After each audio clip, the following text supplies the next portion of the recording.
Hello, and welcome to the presentation of 6 things to know about data integration. I'm Chad Collette, the Director of Marketing here at Ledgy Partners, and I'm happy to welcome Ben Simon, our CRM development consultant with Ledgy Partners, and the speaker who delivered this original presentation at our 2015 CRM conference in Milwaukee, Wisconsin at Miller Park. Ben, thank you for joining us today. Thank you, Chad. As Chad said, we're going to be going over the 6 things you need to know about data integration. A little about myself. I've been working at LedgeView for the past 5 years. I am a Microsoft Business Management Solutions Specialist and also a certified Salesforce developer. I started out on our support desk. I've been working as a developer for the last 4 years, and I have been working on migrations and integrations for the past 3.5 years. So I've got a little bit of experience. Just kind of want to discuss, everything that I've gone through with these projects to help you guys, or to help our customers go through integrations as painless as possible. So to kind of start off here, just go over what is integration, why should I integrate here? So integration can be the missing link between 2 different systems, whether that the systems are just the front page of a website to your CRM system, or if you're entering orders in that CRM system and you want to bring those financials back into QuickBooks. It brings data together, it merges them together into one central spot for your users. That'll help them work more efficiently, so they're not jumping around from system to system, or you might be exposing certain features of one system or data you might be exposing data into a system that has features that another system might not have. So what I want to do today is bring to light all the things I've experienced throughout these projects, both positive and negative, to help these projects move along for you, so you're prepared going into them and you can get everything moves along, and we're not hitting a lot of these common snags that I see when I'm going from project to project. Just keep in mind that no matter how simple a data integration might seem on the surface, there's always a lot of back-end activity going on. There's a lot of cost up front as far as developing it, but then there's also the cost and the long term of making sure that that job is continuously running and providing the value that you need from it. So we're going to kind of go over all these little parts. So the first thing that I want to discuss here is just broadly why. Why should I go with data integration? The really easy, simple way to go with this is data integration, as we discussed earlier, is essentially merging this data together. So, why do I want to data integrate? Well, it can help your users work more efficiently. They don't, instead of jumping from system A to system B to system C, and you have to spend all this time and money on training these users in multiple systems. If they only really need a couple financials from QuickBooks, what's the point in training them how to get in there and paying for their license and getting teaching them how to get the data out of there if you can maybe merge all of that data right into their CRM system, so when they open up an account, the data they need is there. They don't have to jump around from system to system. Everything's right. Helps the cost there. Again, licensing costs. You're not spending, one user doesn't need a license in 3 or 4 different systems. If you can bring all that data into one system, not only are you saving them the time, but you're not spending the money to get them licensed in other systems as well. Also is features. It can help bring what's old is new again. You might have an old green screen inventory system that a lot of your users use there. Maybe your workforce is a little older and they feel comfortable using this. The system does everything you need it to. It does it efficiently. You never have problems with it and all that. Well, as the business world turns here, you need your outside salespeople. They need to know what that data inventory is. They can't constantly be calling in and checking, hey, do we have this in stock? Can I place this order today? Well, data integration, you might be able to go from that old green screen program, bring those numbers out to an external facing system, so I can pull up my iPad on the road and at any given moment tell my customer exactly what we have in inventory.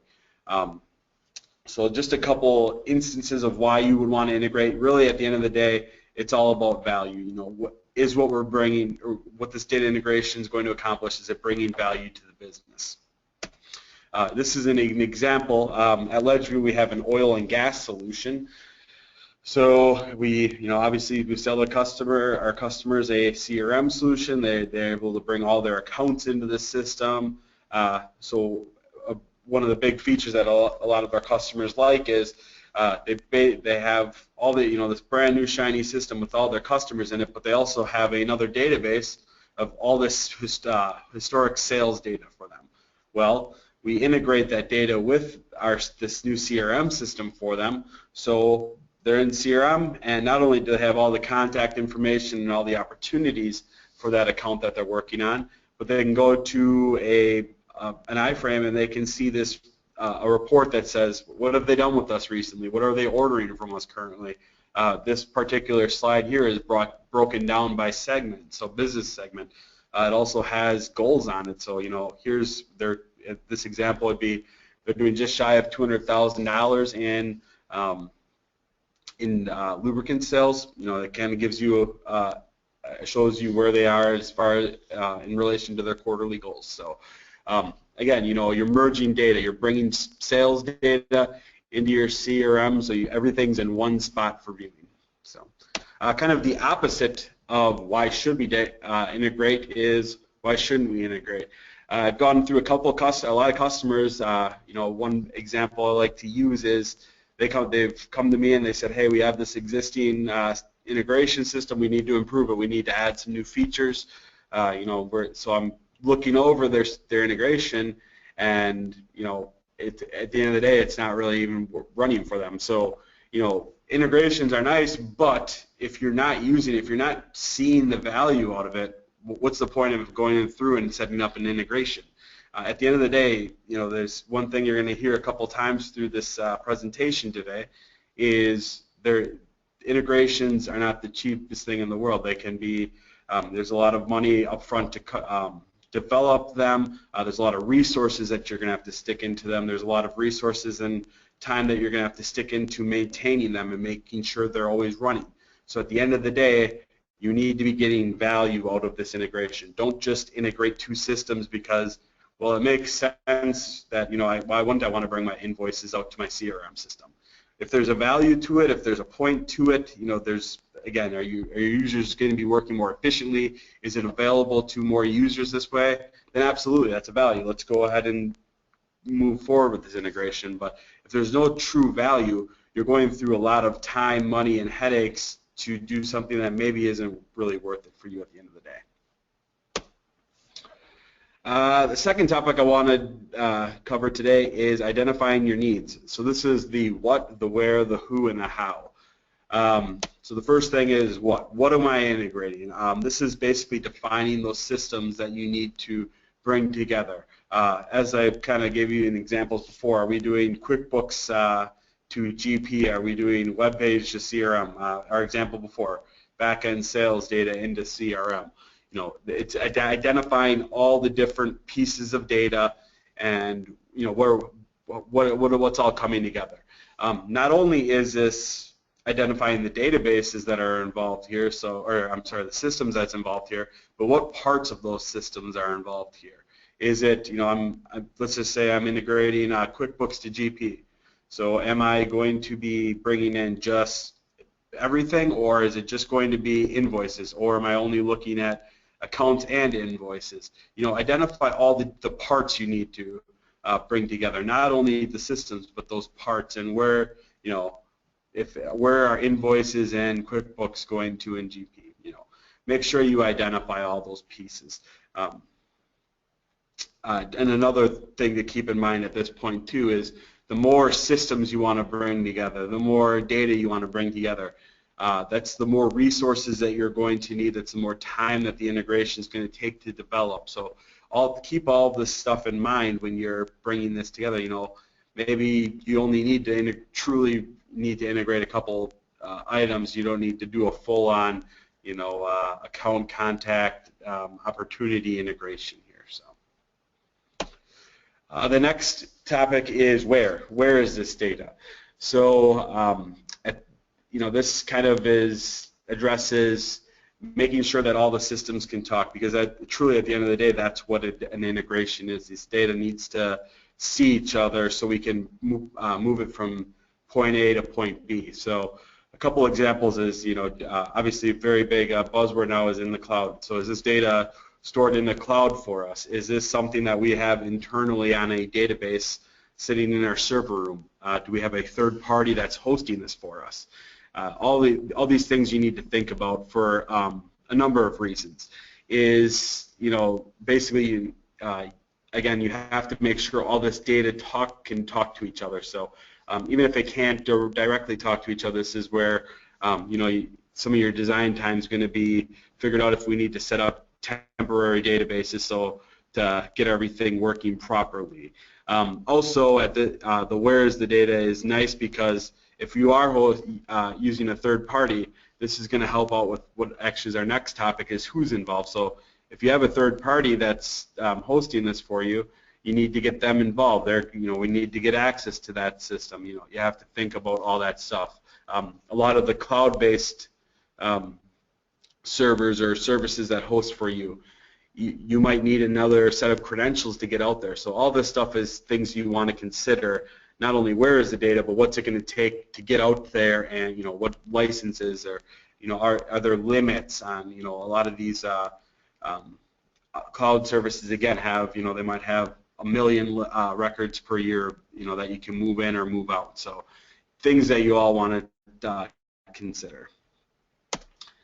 Next will be who. So this is probably the biggest piece that I think a lot of our customers miss going into a data integration. They always know, what do I want to bring together, but when it comes time to working with people, that seems to be missing. So number one is, who's taking responsibility on your team for this data integration? Who knows what needs to go from point A to point B? And who's kind of your project sponsor with this? That person needs to be identified. Not only do they need to be identified, but they need to have the time available to them to work on this data integration. They need to be able, whether you're developing it in-house or you're going to go out to a third party to develop this for you. You need, at the end of the day, this is your data. You know this better. You know this data better than anybody else. There might be some third-party consultants out there that know how to get to that data and whatnot, but as far as your customers, your data, you know that better than anybody else, so you need to be involved to ensure that the data is properly going from point A to point B, and it's being displayed properly in the manner that you need. You also want to make sure that you're allocating time for this. Not only the project sponsor, but maybe there's some back-end team members that need to be involved with this. You might know all about your data, but maybe as far as getting access to a server or setting up credentials, maybe that's your IT team is involved in that. Make sure you allot time for them to spend on this. There's a lot of times where I've gone out and I'm having trouble accessing a certain server, a certain database, and their IT team is more than willing to help, and they know what to do, but they are busy at the time. And it won't be another week or two before they're available. So this is not only do you want to make sure you have the resources available to reach all the different areas you need to, but make sure that these people have their time set aside to help out with the project. If they don't have that time set aside, you're going to start pushing your timeline back and further and further, and that really starts throwing a wrench in the project. Another thing is partner assistance. So there's a lot of third-party consultants that have done a lot of these integrations, obviously LedgeView included. So if this is something you are developing in-house, keep in mind that there's a lot of these companies have been doing these integrations for a while, and they might have a lot of hints for you guys. Here, of course, I've done a goldmine integration before, so here's a couple tips and tricks that we can help you out with, point you in the right direction and such. The next slide here is how will I integrate? So obviously we've got everything identified, who's helping, what's getting moved here, but there still needs to be a vessel or a way for this data to go from point A to point B. And keep in mind that everything that we're discussing today, everything I've previously discussed right now, or previously discussed, and what I will be discussing, all of this stuff should play a factor into what tool you end up using.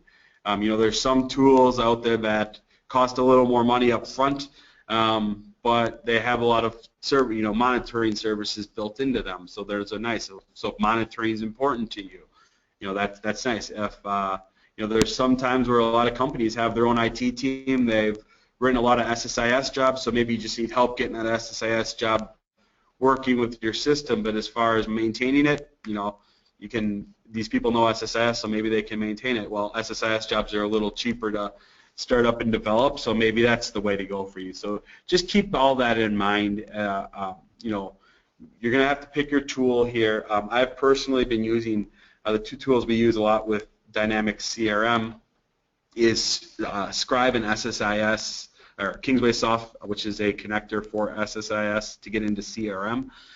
Both of these tools, I've had great luck with them. So just a couple things to keep in mind there.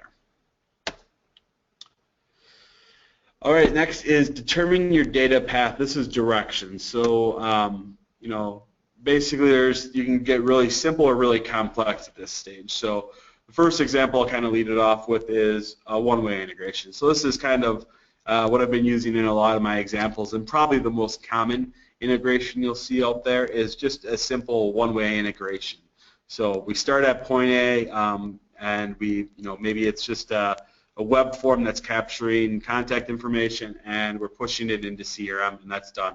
We don't need to write anything back to the web page, any user IDs or anything like that. Everything's just flowing one way. Obviously, again, cheaper to build. These are usually cheaper to maintain. There's less need less need for resources.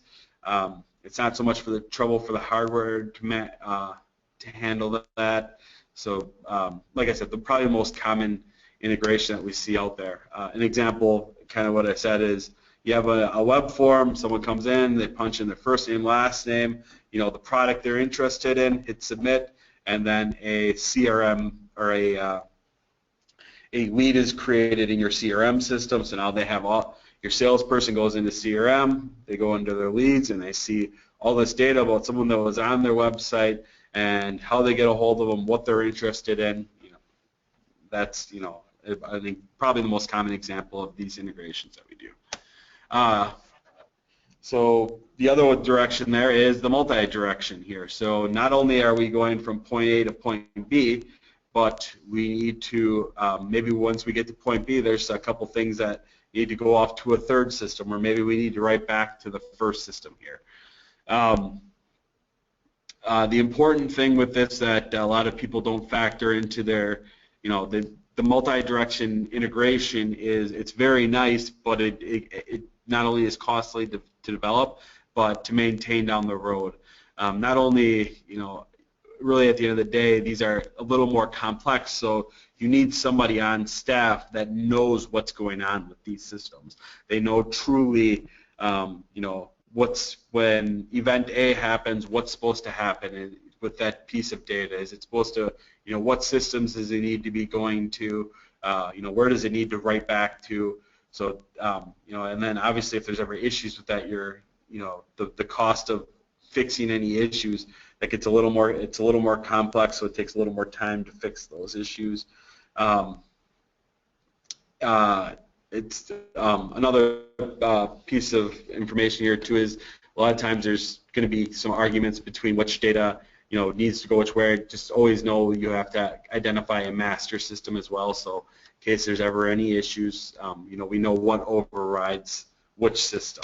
So an example of a multi-direction integration is, we create an account in CRM, and it goes out to our ERP system, and it creates an account out there, but that account creates a unique identifier and maybe a username and password. So then that data needs to get back to our CRM system in case our sales folks need to read that back to a customer at any given point. So Next is frequency. So how often does this need to run? So the most common, the most common thing that I see is nightly integrations. So every night, let's go out and bring over or update all the information on our active quotes or something. That's that's obviously the cheapest and involves the least amount of resources to develop something like that. Then maybe there's I've had a couple customers where we have integration points running every 5 minutes. It's something that unfortunately we weren't able to hook into it to get a real-time integration going, but it's something that's a little more important. It can happen. We can't have this stuff only coming in every 24 hours. So how frequent does this data need to come over? It's important, and kind of here again is obviously I think everyone would like to have real-time integration. But just keep in mind that that's, again, the theme of this whole thing is that involves more resources to monitor, to make sure everything's always up and running. Those nightly jobs are usually a little less stress on your servers, and they're running in off hours, so you're not really butting heads with any other services or you're not going to be causing any issues with user performance at that time. So, real-time integration is optimal, but just always factor in, well, what do we truly need here before making this decision here? And then not only is this, how often is this going to run, but what records are involved? What records need to be involved here? So, obviously, if I have 500,000 accounts in my system, am I bringing every single account over in the system, or is there a modified flag on there, a modified date field on there that I can say only give me the accounts that have been modified in the last 24 hours or since my job last ran or something like that. That's less stress that you're causing on your job. You're eliminating the possibility of, or not eliminating them, but you're reducing the possibility of having potential issues on that job. So, and then it doesn't, if maybe you don't have those date filters available to you, but as the example I gave before is, instead of having a couple thousand quotes come through every single night, maybe you only care about these 50 active quotes that are out there. So maybe there's a certain flag on that record that or a type that you can identify that you only need to bring over every night. Next is to prepare for the integration, data prep.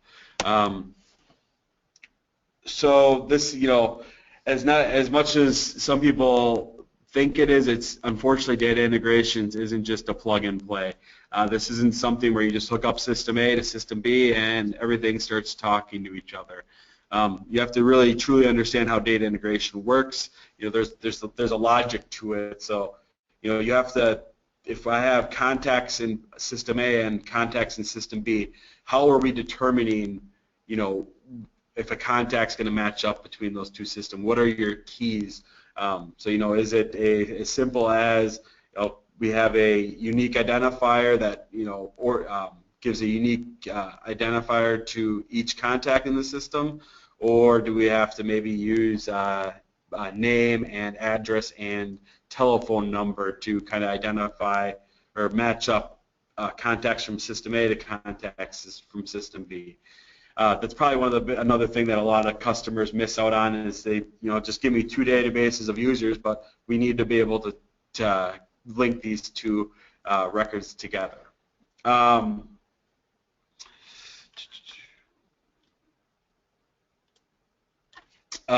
With the other piece that I really want to cover in this area is cleaning up the data. You kind of think about it as if you have the biggest problem I think I see out there is duplicates in the system. So you might have 5 duplicates in system A and 3 duplicates in system B. Well, if you don't do anything to clean up your two systems and you decide to integrate them, now you have 2 systems that have 8 total records that are essentially giving you the same information. So when you implement a data integration system, that's usually a great time, benchmark to sit down and say, all right, we have to go through this data and we have to clean this up. So, Maybe your unique key that we discussed before, you're using full name and address. So maybe go comb through your system, and maybe we can clean a lot of those up. That, like I said, if you can eliminate those prior to a data integration, that's going to clean that up long term you as well. That's you're not only now you don't have 8 different records, and sometimes you're creating tracking an email against one record and tracking a phone call against another record. Nothing's in the same spot. So this is a great time to clean that up. It's going to help you out big time moving forward. Like I said, a lot of times after the integration, the customer will come through and say, hey, we've got a lot of duplicates out here. Well, it's a little more complicated to clean up after the integration than it is before. The last thing I want to cover today is monitoring. This kind of ranks up there too with something that a lot of customers forget. So, you went through, spent all this time and money to get a data integration system that's working, works exactly how you want it to, gives you everything you need, but all of a sudden in a month the thing stops working. How do you know it stopped working? You have to have a monitoring system in place to not only make sure that this job is running, but it's running properly. So to kind of get this all in place here, this kind of goes back to the who is involved. So we discussed earlier about having kind of a project sponsor, somebody that knows what systems are involved and what's supposed to happen during this integration. This person usually is involved in system is up and running. So there's a number of ways making sure this is running, less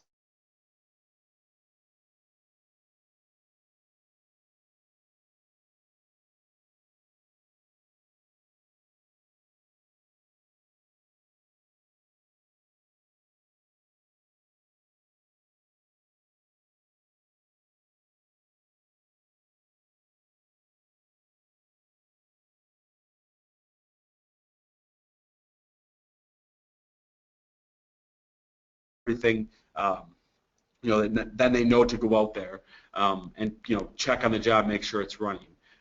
Important little piece there too is not only make sure this thing is running, but what if there is a row failure? So maybe you tried to insert a field data into a field and it was too long for it, and your system rejected it. So how do you if there is a row failure?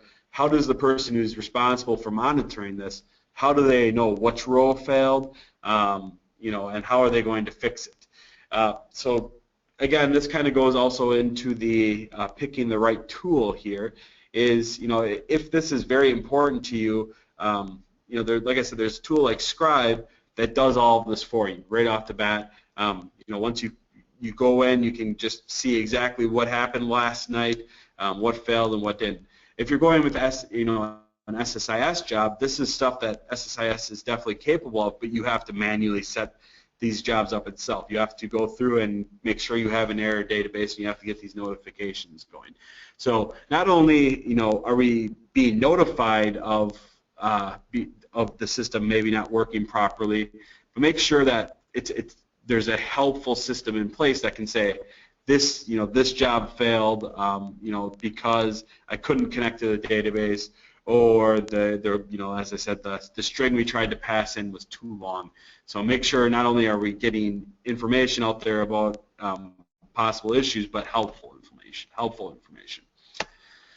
This is a kind of a screenshot of the tool I mentioned before, Scribe. So as you can see here, on the 19th, we had 2 jobs that went through and they failed.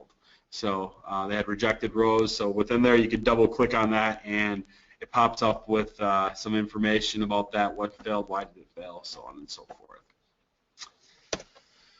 All right, that's pretty much everything I had to go over today. So kind of a recap again. So first off is, why do we do a data integration? Make sure you're getting the true value that you need to see out of this data integration. Again, it's not a cheap piece of technology, both from a upfront cost to a just using resources down the road.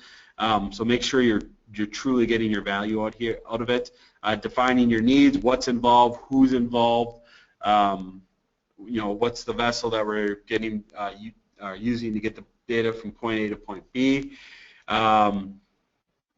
Your data points. So this is, is this going to be a one-way integration, or do I need to be talking to multiple different systems? Frequency, not only how often does this data need to get moved over, but what's our filter? How are we determining which records we're going to pick up? Preparing for the data integration, making sure we have that clean data out there, making sure we know how we're going to get our contact from point A to point B. And then monitoring, the final thing, very important. Again, these are very costly operations. So if they're not working for you, you're not getting that value that you need to get out of them. So make sure you have a monitoring system in place that's going to ensure that this job is up and running. With that, that is all I have for you today. Thank you very much for taking your time and going through this presentation.